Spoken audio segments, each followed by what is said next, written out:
প্রধানমন্ত্রী পদের মেয়াদ এবং রাষ্ট্রের মূলনীতি বিষয়ে আলোচনার জন্য রাজনৈতিক দলগুলোর সঙ্গে রাজধানীর ফরেন সার্ভিস একাডেমিতে বৈঠকে বসেছে জাতীয় ঐকমত্য কমিশন। সেখানে আছেন আমাদের সহকর্মী মহসিন কবির। আমরা বিস্তারিত জানতে সরাসরি যুক্ত হচ্ছি তার সঙ্গে। মহসিন, 11:30টায় বৈঠক শুরু হয়েছে, এখন 12টার একটু বেশি বাজে। কি অবস্থা দেখছেন, আমাদের একটু সর্বশেষ পরিস্থিতিটা জানাবেন।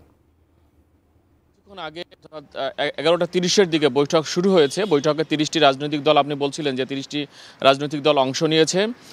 সেই বৈঠকের এজেন্ডা দুটি ছিল। আমরা গতকাল আমাদেরকে জানানো হয়েছিল যে এজেন্ডা দুটি, একটি প্রধানমন্ত্রী পদের মেয়াদ, অর্থাৎ কতবার প্রধানমন্ত্রী একজন ব্যক্তি হতে পারবেন, এবং রাষ্ট্রের মূলনীতি। আরেকটি এজেন্ডা বাড়ানো হয়েছে, সেটি হচ্ছে যে নির্বাচনী এলাকা। এইটি নিয়ে মোট 3টি বিষয়ে আলোচনা হবে। এছাড়া গতকালে যে বৈঠক হয়েছিল সেখানে রাষ্ট্রপতির নির্বাচনের যে প্রক্রিয়া, সেই প্রক্রিয়ার নিয়ে যে আলোচনা, সেই আলোচনা শেষ করতে পারেনি ঐকমত্য কমিশন। তো সেই গতকালকের আলোচনার অংশবিশেষও আজকে আলোচনা হবে, এবং শুরু থেকে যখন 11:30টার দিকে বৈঠক শুরু হয় তখন শুরুতে সেই বিষয়টি নিয়ে আলোচনা শুরু হয়েছে। এবং তারপর যদিও আমরা জানি যে গতকাল ঐকমত্য হয়নি রাজনৈতিক দলগুলোর মধ্যে, তাই রাষ্ট্রপতি নির্বাচন নিয়ে যে আলোচনাটা চলছে এখন, সেটি হয়তো খুব বেশি সময় চলবে না, কারণ বেশিরভাগ রাজনৈতিক দল গতকাল মতামত দিয়েছিলেন, কিছু বাকি ছিল। এবং আজকের যে বিষয়টি, আজকের যে 3টি বিষয় নিয়ে আলোচনা হবে তার ভিতরে রয়েছে যে প্রধানমন্ত্রী পদের মেয়াদ, এটি 1 নম্বর এজেন্ডায় রয়েছে। অ্যান্টিব্যাকটেরিয়াল অ্যাডিটিভ যুক্ত সেরা ওয়াটার ট্যাঙ্ক বিশুদ্ধ পানিতে ব্যাকটেরিয়া জন্মাতে দেয় না। এবং জানেন যে এটি নিয়ে নানান ধরনের মতামত রয়েছে রাজনৈতিক দলগুলোর মধ্যে।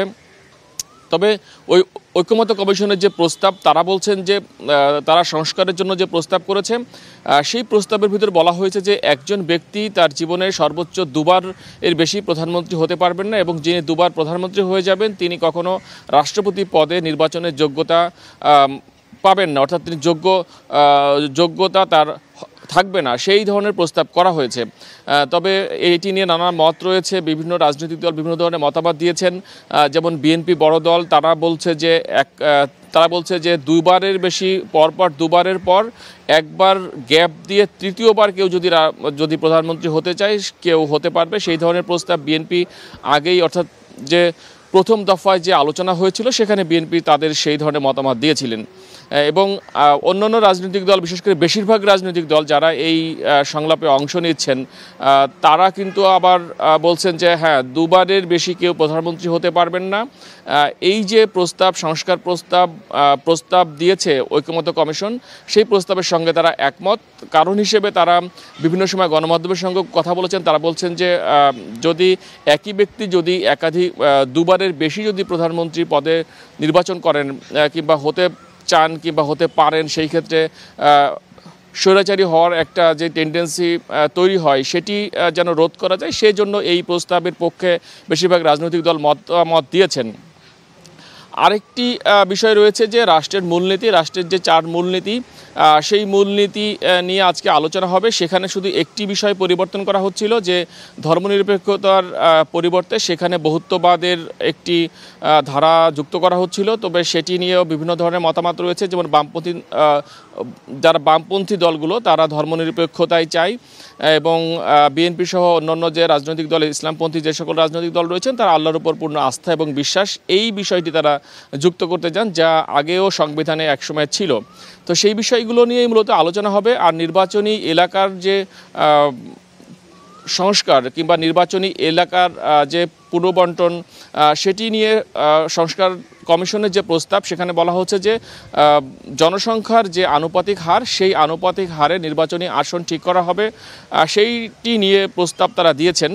তবে সেটি নিয়েও আলোচনা হওয়ার কথা রয়েছে, যেহেতু 3টি, গতকাল 2টি বিষয়ে আলোচনায় শেষ হয়নি, আজকে 3টি বিষয়ে আলোচনা হবে কিনা, শেষ হবে কিনা এই মুহূর্তে বলা সম্ভব হচ্ছে না।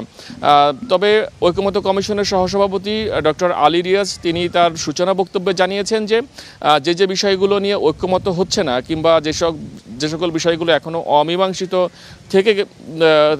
থেকেছে সেই সকল বিষয়গুলো আগামী রোববার থেকে যে আলোচনা শুরু হবে সেখানে শুধুমাত্র যে সকল বিষয়গুলোতে রাজনৈতিক দলগুলো একমত হতে পারেননি সেই সকল বিষয়গুলো নিয়ে তারা রোববার থেকে আলোচনা করবেন। আর তাদের যেহেতু টার্গেট জুলাই জাতীয় সনদ দেওয়া, সেজন্য তারা চেষ্টা করছেন যে গুছিয়ে এনে যেন তারা জুলাই সনদ দিতে পারেন এবং যে বিষয়গুলো সংস্কার প্রস্তাব তারা করেছেন সেই সকল প্রস্তাবের পক্ষে যেন রাজনৈতিক দলগুলোকে আনতে পারেন, কিংবা যদি কোনো বিকল্প প্রস্তাব থাকে সেই বিষয়ে যেন রাজনৈতিক দলগুলোকে এক জায়গাতে আনতে পারেন সেই চেষ্টা তাদের পক্ষ থেকে থাকছে। তো যেটি বলছিলাম যে বৈঠক 11:30টায় শুরু হয়েছে, এটি দিনব্যাপী বৈঠক চলবে, মাঝখানে 1 ঘন্টার মধ্যাহ্ন বিরতি থাকবে। তখন রাজনৈতিক দলগুলোর সঙ্গে আমরা কথা বলার চেষ্টা করব যে তাদের এই যে 3টি পয়েন্টে আজকে আলোচনা হবে সেই বিষয়ে তাদের মতামত কী।